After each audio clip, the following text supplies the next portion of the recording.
I can help you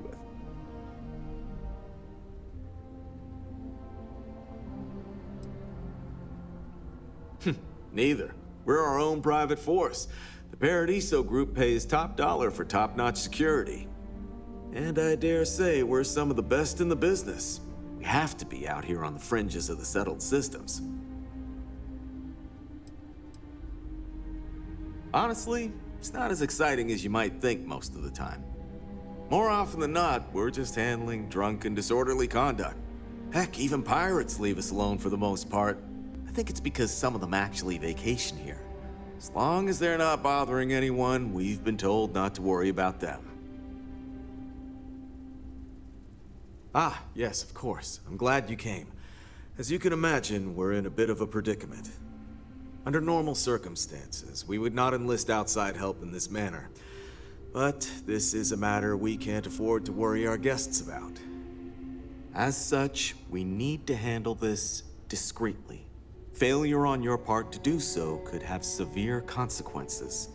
So, before we proceed, can you swear not to discuss this with anyone else unless explicitly directed to do so?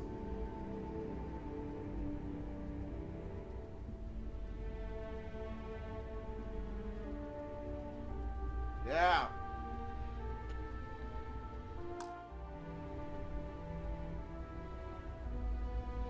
Great. I appreciate it. Not too long ago, a strange and enormous ship appeared in Parima space. It is now locked in orbit around our planet. So far, it doesn't seem to be hostile, but any attempts to communicate with it have been in vain, so we're unsure of the ship's intentions.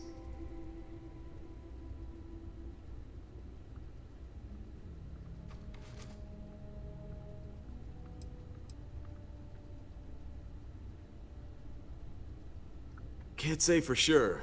Looks worn, but not cobbled together like a Crimson Fleet junker. Others have been saying it's some new Varun design, a gigantic battleship with hidden armaments preparing for assault, but that doesn't check out either. There's also been talk about non-human sentient life. The comms data we received might support that, but humanity's spread far and wide and no one's ever encountered anything like that.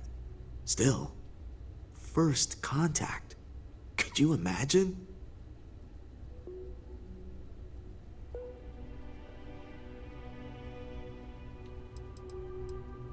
It bears no discernible markings or allegiances to any manufacturers we're aware of. I'm hoping that doesn't mean we're dealing with some sort of new deep space threat.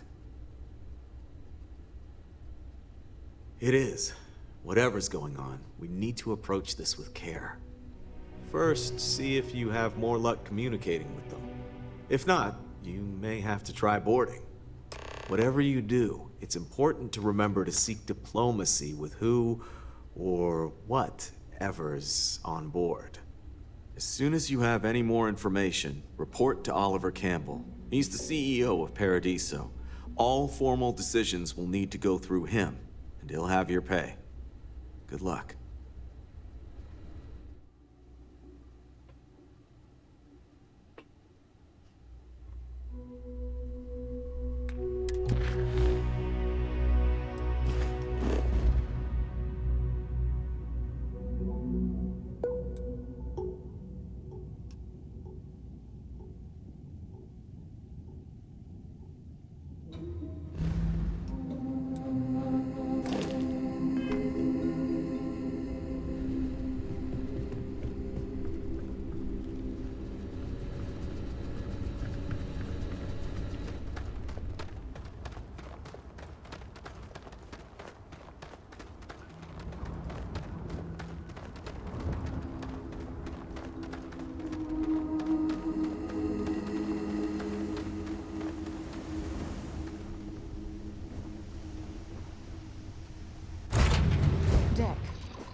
You're human.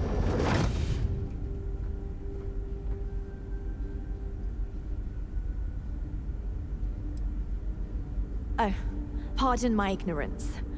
We just didn't expect to find people out here. We didn't think anyone else left Earth before us.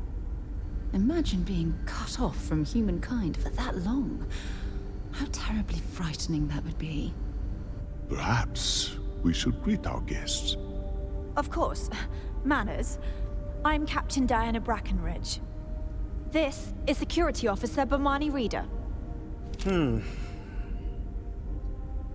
And this is Dr. Mabuti da Costa, one of our elders.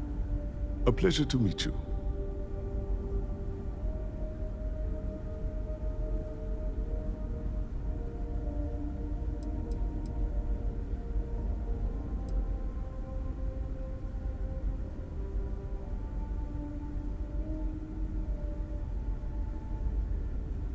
I see.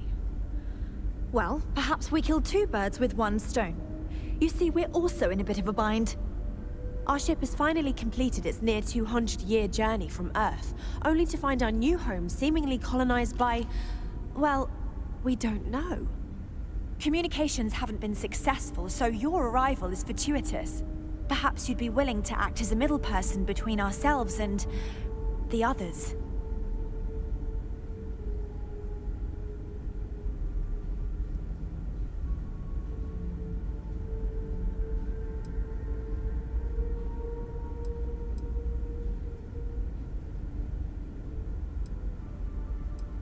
Ah, your question confirms one of our recent theories.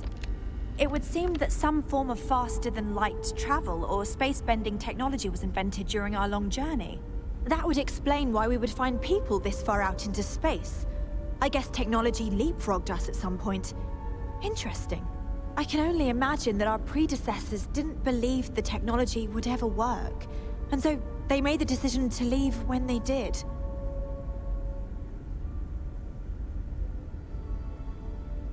Oh yes, of course. Where are my manners? Now then, please follow me. There's much to discuss first. We'll speak more on the matter once we reach the bridge.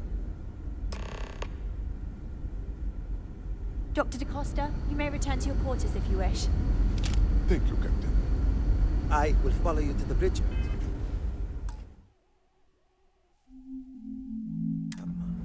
For security purposes. Candy cigarettes, bitch.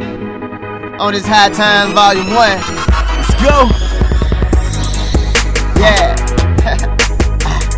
Penny the same. They don't feel us, man.